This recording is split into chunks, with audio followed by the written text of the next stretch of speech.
In the last 14 years, I probably spent over 10 of those years almost exclusively listening to Korean music in order to master the language. While I was successful, I've recently been thinking about all the possible musical gems I missed out on by not listening to the same stuff that my peers were listening to. I did grow up in a majority black city, so it's not like I could be completely isolated from rap or rappers or a lot of the trends that were influencing my friends and like my classmates and just the people around me in general. But recently, I've had this growing desire to gain a deeper understanding of and appreciation for the songs, albums, and artists that have shaped black culture and even pop culture in general over the last 30 to 40 years. Now, you and I both know time travel don't exist, so I can't go back in the past and make my younger self listen to all those albums and get that experience in the moment, but I do still want to understand how some of the biggest names in rap came to be. So, time travel be damned, I started researching. After a few days of diving through music chart rankings, Reddit forums, and a bunch of other corners of the internet, I managed to come up with the list of 20 albums that I think will help me understand the rap genre and the people that shape the genre and our culture a lot better than I do right now. Okay, so I have a list of 20 albums. Now, what do I do with it? Do you remember how if you were behind in a specific class or if you needed extra help, you could go to tutoring after school or even go to Saturday school? Well, I'm bringing that back. Welcome to Saturday School, a new series where I study a skill or area that I wish I'd paid more attention to as a kid. Season 1, a Memphian's rap study.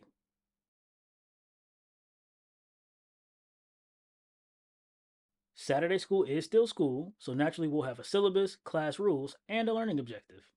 So, you know how I made that list of 20 albums? That list right there is our syllabus. Season 1 will be 10 episodes where I listen to 2 albums a week and I take notes while I listen using the worksheet that I created about any opinions I have, anything I like, dislike, or just anything I observe in general, right? Just like all good classes have a syllabus, all classes also have rules. My class has 4 rules. The theme of the rules: respect the art. Rule number 1: listen to the album in one sitting. It's designed to be a complete work, so you should listen to it in one sitting to respect the art form. Rule number 2: listen to the album in order. The artist, the producer, everybody involved, they chose that track order for a reason, so listen to the album in order.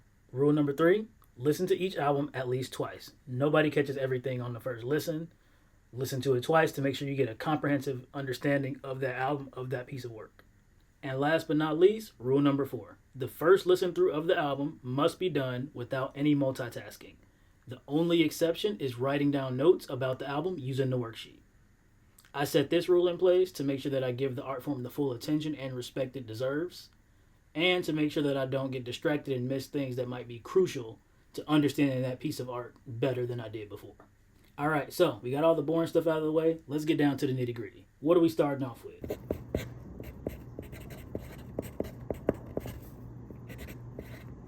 Every single list that I looked at for top rap albums of all time, or every Reddit forum I dove through or dug through, Illmatic by Nas was always on the list, and it was almost always in the top 5, if not number 1. So I feel like that's an excellent place to start with something that's considered one of the greatest of all time and representative of what rap is and should be, especially at the time that it was created.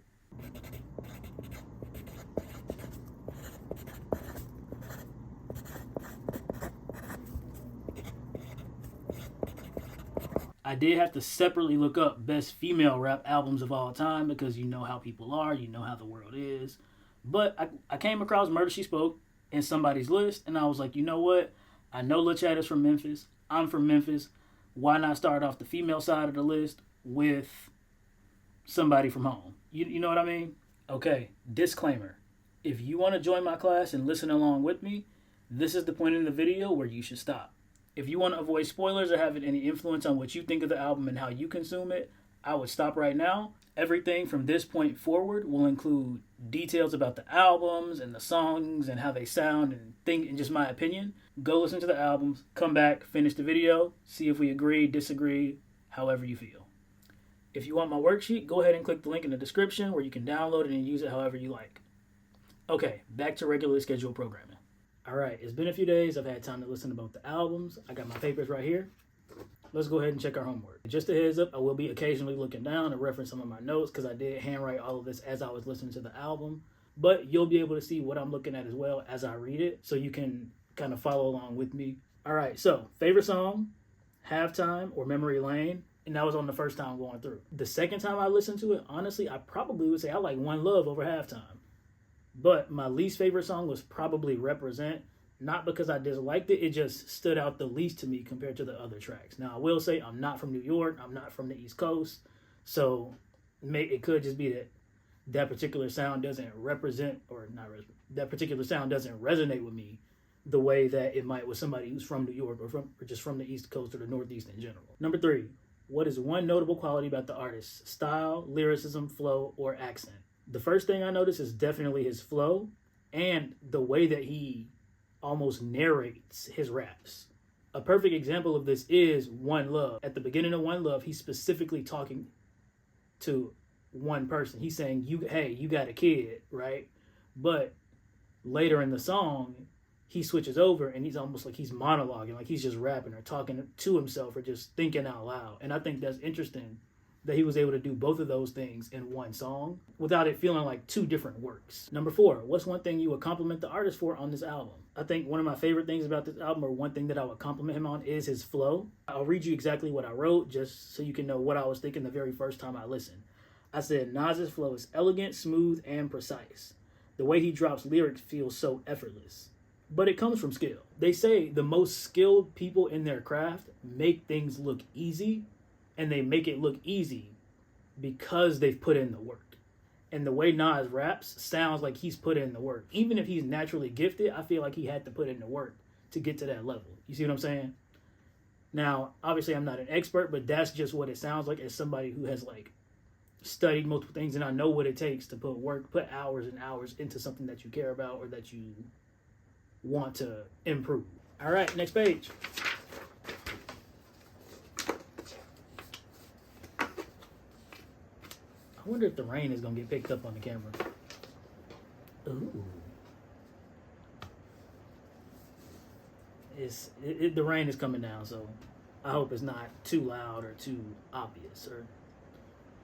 I mean, I imagine that if I'm talking, that the mic probably should pick up my voice. Please, I hope so. Okay. All right, so I'm not going to read all of my notes because I did write basically like almost half a page, but I will go through some of the highlights. As you can see from the picture, I did fill up the entire section about his album.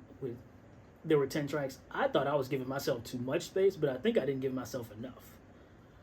I won't read everything. I'm just going to go through and talk about things that stood out to me, things that were interesting, my favorite bars, things about the beat, anything like that. So, first thing, New York State of Mind, phenomenal song. One of my favorite things is that he rhymed the word hostages with cops could just. I like that. I just like it. And that was a very cool way to do that. Next song I'm going to talk about, Life's a... The very first thing I noticed in that song was that he sampled the Gap Band on that. And that was like, that immediately drew me into the song because I love the original. So when I heard that, I was like, wait a minute. I know that ain't who I think it is. Yeah, so very nice sample. I really like that. The World Is Yours. I know that's one of the title tracks on the song. Now, when I was listening to the album, I wasn't actively watching the time pass, so I didn't know how long the songs were unless I felt like the song was coming to a close. So, for example, like with The World Is Yours, when after that bar about poker, I thought the song was over, but it was only halfway through, and I was pleasantly surprised because it's a nice song, and I was happy to have more of it. But it just kind of surprised me because, music nowadays be so short. But anyway, let's keep going. Okay, for halftime, I wrote, this nigga really cold. More kicks than a baby in a mother's stomach. I like that. At one point in the song, he mentions all 5 boroughs, but he left out the Bronx, and I'm like, I don't know if that's intentional or if it just didn't fit with the bars or what he was trying to write, but it was something that I noticed. Memory Lane was one of the ones I mentioned as my favorite track. He said, a disciple of streets, trifle on beats. I like that. I mentioned One Love for the storytelling. One thing I wrote down that wasn't specifically about any song, I wrote, full songs are extremely satisfying because we don't get a lot of full songs like we used to. One Time for Your Mind. I like how he said, my pen rides the paper. It even has blinkers. I don't know. I just thought that was funny and like cool.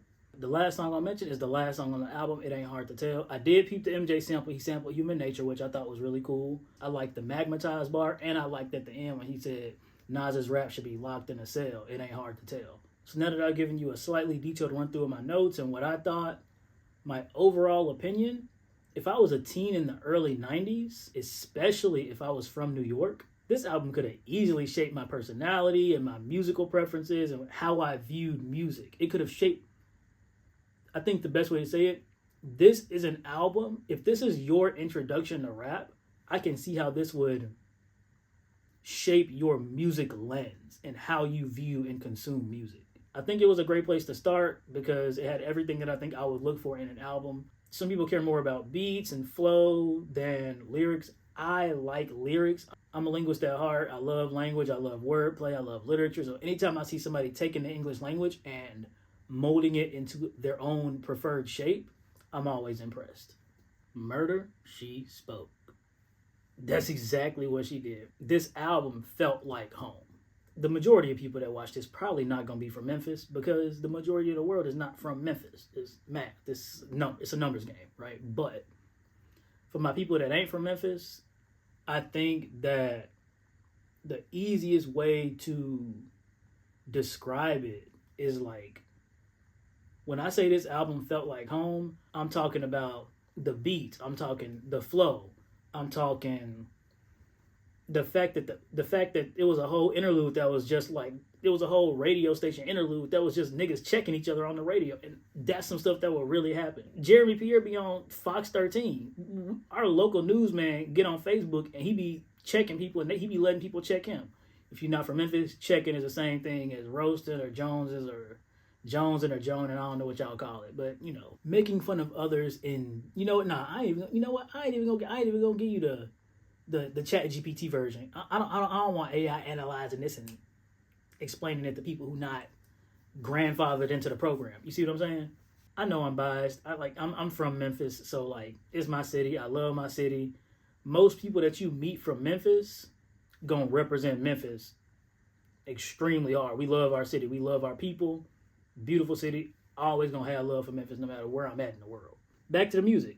Yes, that's what this is about. This is about music, not Memphis. Murder, She Spoke is such a perfect, it's the perfect encapsulation of that Memphis energy. Every single track, you hear that iconic flow, you hear that beat, you feel that Memphis pimping, that confidence, that swag that only we got. Like it feel like conversations with my family, with my friends, with the people I grew up around. You see what I'm saying? Like it's this album is Memphis. And if somebody is from New York, I would be curious to see if somebody feels like that about Illmatic. Like, is Illmatic representative of that New York energy or that New York culture? Because I'm not from New York, but I think that would be an interesting comparison if somebody in the comments is from New York or grew up in the area. Like, I'm curious to see what you're thinking, whether you can feel that way about that album. Because, like, I'm not from there, so it don't feel like home to me. I'm going to go ahead and get back into this. I can talk about Memphis all day. That'll be a whole series on its own. Why I love Memphis. Everything I love about Memphis. Favorite song? Okay. It's not a song per se. Salt Shaker's Hotline. That was so funny and so Memphis. Like, that when I say it's not a song, but it was my favorite. That was my favorite track. I might need to fix it. She didn't say favorite track because that was my favorite track, even though it wasn't a song. But if I had to pick a song where they actually like rapping or singing and stuff like that, Wolfpack. I won't talk about Wolfpack right now because I wrote so much that I would rather read you exactly what I wrote, because that can describe what I'm saying better when I talk about the whole album, because Wolfpack is the last track on the album. Let's do this. Favorite track, Salt Shaker's Hotline. Favorite song, Wolfpack. Least favorite song, Peanut Butter. It ain't bad, it just wasn't my favorite. And then number 3, one notable quality about the artist's style, lyricism, flow, or accent. She embodies that Memphis gangster. I feel like it wasn't common to see that in a female rapper. You see what I'm saying? Like, I don't think there was a lot of women in the industry at that time that were just embodying that gangster energy, just like the men were, right? So that's something that just was real interesting, and that I thought it was real cool that she just spitting, she just being Memphis. You see what I'm saying? Now, one thing you would compliment the artist for on this album, I said, even though the album was full of features and collabs, Lil Chat still stood out the whole way through, and I don't think that's easy. Like, it's her album, but you hear Project Pat, Crunchy Black, Kusta, nigga, everybody. It's so many different people that popped up on the album in a bunch of different places, but it still felt like her album. You see what I'm saying? And I feel like if you got a lot of people that's collaborating on your work, it can be very easy to get drowned in the mix, but she still stood out the whole way, and I think that was real cool. I thought these lines was going to be enough. I filled up the whole thing with Illmatic. When I seen that Murder She Spoke was 20 tracks, I was like, oh, I'm cooked. Not only did I go all the way off the page, I ran out of room. And I ended up writing a whole other half a page just talking about what I like. And I'm also from Memphis, so I know this way more. It's a much more informed listen. It's a much more informed listen than it would be if I was than Illmatic was. Because I'm not from New York. You know what I mean? So now I'm gonna try to stick to just the highlights because I don't want this to get too long because I'll talk about Memphis all day. But let's get into it. Intro. Just off the intro, I said they just talking for real, but it sounds like my people and it's authentic, so I love it. Memphis 10 all day, right?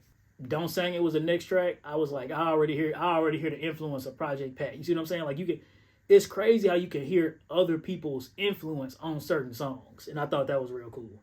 A crumb to a brick. They call somebody a cone. Them ad-libs was crazy. I like the ad-libs on Crumb to a Brick. You Ain't Mad Is You. I like the call and response on You Ain't Mad Is You. They used flodging, another Memphis word. From intro to You Ain't Mad Is You, she was sliding through them beats like it was smooth as hell. Every single verse was solid. And it just was like, it's just Memphis energy. You see what I'm saying? The beat change is this You Ain't Mad Is You? Let me see. Yeah, You Ain't Mad As You. That beat change at like right around or right after 3:45 go crazy. I didn't know she was gonna come back because it was other folks, and then she came on back at the end and she wrapped it up, and I thought that was cool. I wanted to hear some more from her on that beat. Ghetto Ballin', I said it's a melodic beat, got storytelling energy, almost like a movie score. I said it might be a fave, beat wise at least. I was like, why we ain't heard LaChat yet? And as soon as I wrote that down, she came in. I said, oh, never mind. I did not know women had their own version of Slob on My Knob that's been out for 20 plus years. So that was shocking, but it was great. It's Memphis. I love it, right? Love to mention the Stout Junts. That's another Memphis thing that I just was like, I can't comment on everything Memphis. I know it's a Memphis album, but it's so much Memphis, and I'm so much Memphis. I'm trying not to do it, but I wrote a page. I'm trying to be concise. We love our Stout Junts in Memphis. What I loved about Salt Shaker Hotline is it felt like a radio break, because even when you listen to the radio, you listen to a few songs, and then you catch a break, the host start talking, and then be like, all right, coming up, we got called another butter boom, just like that. So it felt like you was listening to the radio, even though it was an album, and I thought that was real cool. And it sounded like you was listening to the radio in Memphis. I think it was the radio DJ. He said, "Get your rifle head ass on." And then the one nigga called. He was like, "Boy, I'm clean as a giant." I'm like, Memphis, love it. When I say I love my city to the heart. Said Popeye looking at nigga. Beverly Hillbilly looking at it. Like, when I say all of it, you see what I'm saying? I really like Salt Shaker's Hotline was hilarious. It was making me feel good. But what I didn't expect was for Lil Chat to start singing in the middle when she was, on the actual song Salt Shakers. When she started, like, singing and, like, rap singing, I really liked that. Like, that was a real nice switch up that I hadn't seen in the first half of the album, for real. She did it again on Smoke With You, and I liked it a lot. Claiming You're Real. I don't know who produced it or if it has some Atlanta influence, but like the beginning of it at least kind of reminded me of a Walk It Out type beat. But then it had something like that, like it had the little like that like almost like that electronic like keyword like that, like what you hear in like a Tokyo Drift type song. So it was a mix of both of them, which was real interesting. Like I heard a bunch of little stuff that I've heard at other places. Tokyo Drift, I guess right around Project Pat verse. Yeah, they said Anna. I thought. Because I told y'all, I ain't listened to a lot of rap in my life, but the first time I heard somebody mention the word Anna was when I listened to Duke Deuce album. I want to say it was Memphis Massacre 3, and I heard it for the first time when he was on there, or maybe it might have been on Crunk Ain't Dead. I don't know. It was one of his songs where I heard Anna for the first time, and I was like, okay. But then I heard it on here, and I'm like, okay, that word go way back. Any DJs out there?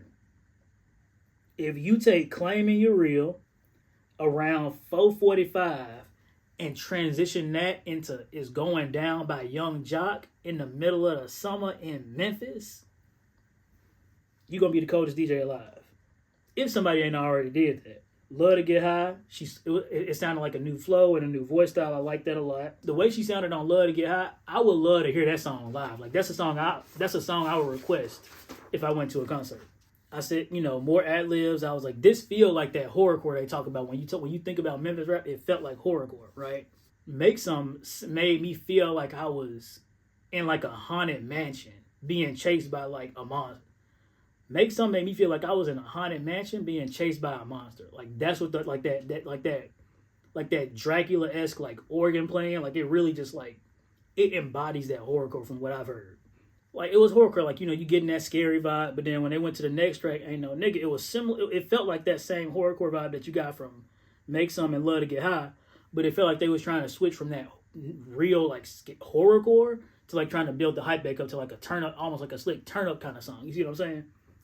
Then when you get to Nigga Coming Clean, let me see, yeah, definitely switching from active build up and chase to like movie movie finale or like final boss fight vibes. And then, What Kind of Bitch Do You Want?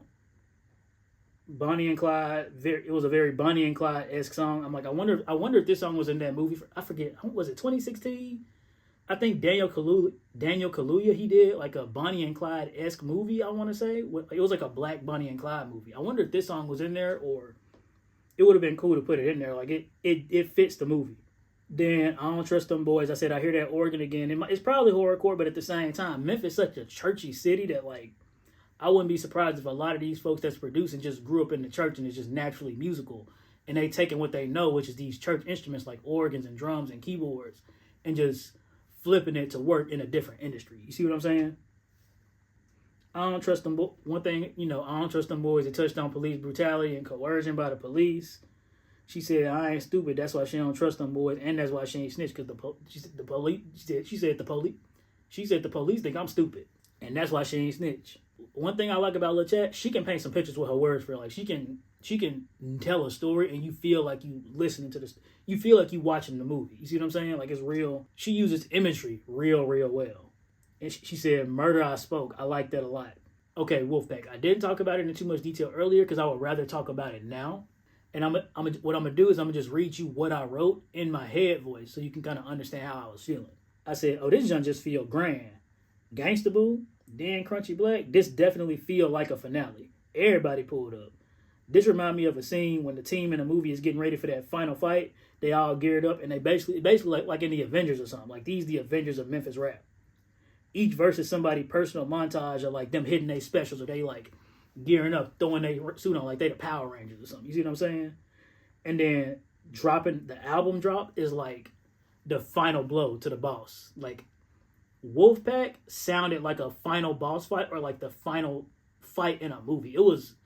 That's a movie score level production song, and like that's why Wolfpack was my favorite. Not just because it was other rappers on it, but because it made you feel. It was an immersive track. Okay, so. Now that we've talked about both albums, I know it wasn't equal, but I'm a Memphis nigga. It's Glorilla said got a crib in a few cities, but I'm Memphis to the heart. You see what I'm saying? I can't help it. It's just where I'm from. Now, down to the final question. Which album did I like better? If you guessed Illmatic, you've severely underestimated how much Memphis influences me and my taste. I like both for sure, but Murder She Spoke just feel like home. Now, what I will say is I think if I was looking at just like lyricism and wordplay, I'm more of a fan with how Nas plays with the English language. But overall, I felt more connected and I felt better about Murder She Spoke. So now that our first class is almost over, all we really have to do is go over homework for next week and talk about where we're going. Homework for next week, 2 albums just like this week. First album is Enter the Wu-Tang, 36 Chambers by the Wu-Tang Clan, and Black Rain by Queen Latifah. Homework is due at any point on Saturday. Time zone doesn't matter. As long as you get it in by Saturday, your homework has been completed on time. We do accept late work in this class. As long as you submit it, you will get full credit. Even if you don't get it in on time, that's totally okay. The point of this is just to engage with music, engage with each other, and just build community. You know what I mean? Just talk about things, engage, right? Homework is due next Saturday, September 13th, 2025. If you don't have time, that's okay. You can always submit your homework late. If you're joining the class late, that's also okay. The link to your homework worksheet is in the description below. So if you need it, don't forget to grab that. Like I said, you don't have to write it out, but if you want to write it out and upload pictures or talk about it, you can. If you want to just type it out in the comments below, you can absolutely do that. How you engage is totally up to you, but I created this series to engage with other people. Disclaimer. The only other disclaimer in this video. If you are not grandfathered in, and I know I barely slid into myself, but if you are not grandfathered into the program, I do not care about your opinion about rap music, rap culture, or any of it. You need to be grandfathered in. Grandfathered in. If you're not grandfathered in, I don't care. I'm gonna leave it at that. Other than that, let's keep it friendly. Let's keep it fun. There we go. All right, so thanks for sticking around. If you've already listened to either of these albums and you want to drop your opinion in the comments below, please feel free. Let me know what you think, what your opinions are about the albums. All right, this has been Saturday School Season 1, Episode 1, where we talked about Illmatic and Murder, She Spoke. See y'all next week. Class dismissed.